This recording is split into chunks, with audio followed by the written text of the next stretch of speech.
When you think of George Washington, what's the first thing that pops into your head? Is it the stoic general on the white horse, or maybe that formal, serious face on the dollar bill?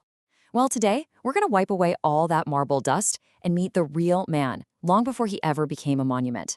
See, on the one hand, you've got the myth, the flawless founding father, a legend set in stone. But the man, especially the 27-year-old version we're meeting today, he was so much more complex and, frankly, a lot more interesting. We're talking about a guy who was writing passionate love letters to his friend's wife, who was a total nerd about soil quality, and who was awkwardly trying to figure out this whole stepfather thing. So let's travel back in time. Picture this. It's the spring of 1759.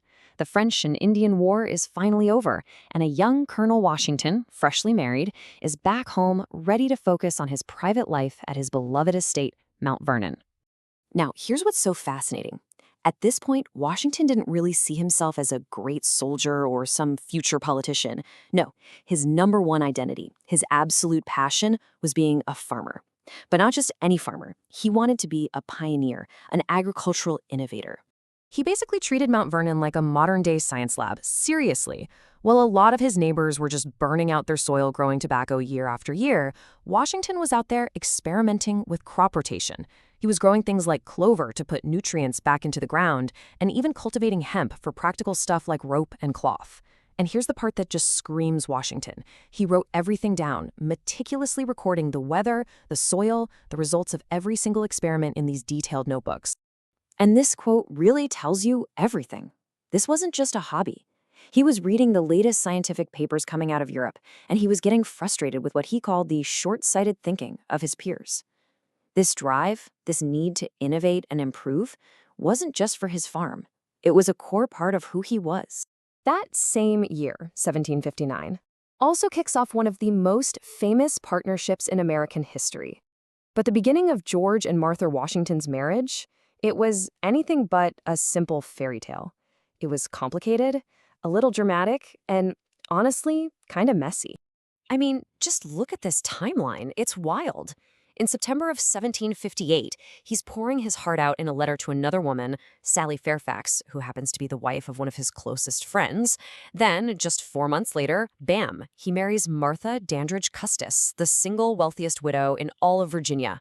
By spring, they're starting this brand new life together. Talk about an emotional whirlwind. And let's be clear, this wasn't just some friendly little note he sent to Sally. He's talking about his devotion to her, recalling 1,000 tender passages. This letter gives us a rare glimpse of a passionate, romantic side of Washington that is completely erased by that stoic public image. This was a man who felt things very, very deeply, even if he almost never showed it. So you have to ask, right, was this just a marriage of convenience? Well, on one level, absolutely. Martha had a huge estate and 2 young kids. She needed a manager and a partner. Washington needed financial stability.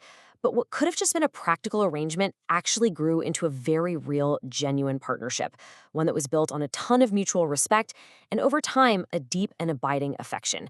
And Martha herself saw right through that quiet, reserved exterior. She called him a kind man beneath his reserve and said, pretty simply, "I believe we suit each other well." She got it. She knew his quietness wasn't a lack of feeling, but a powerful sense of self-control. They really were a team.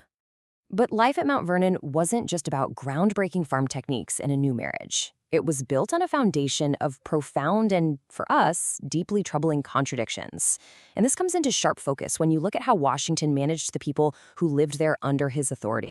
Just look at the stark contrast here. As a brand new stepfather to 6-year-old Jackie and 4-year-old Patsy, he was reportedly pretty stiff, a little unsure of himself. But as the manager of the roughly 50 enslaved people at Mount Vernon, his approach was completely different, businesslike, pragmatic. Sure, he knew their names and valued their skills, but his own records show that he viewed them as property, as valuable assets. At this point in his life, Washington saw slavery as an inherited system. It was just the way things are done. You have to remember, he'd been an enslaver since he was just 11 years old.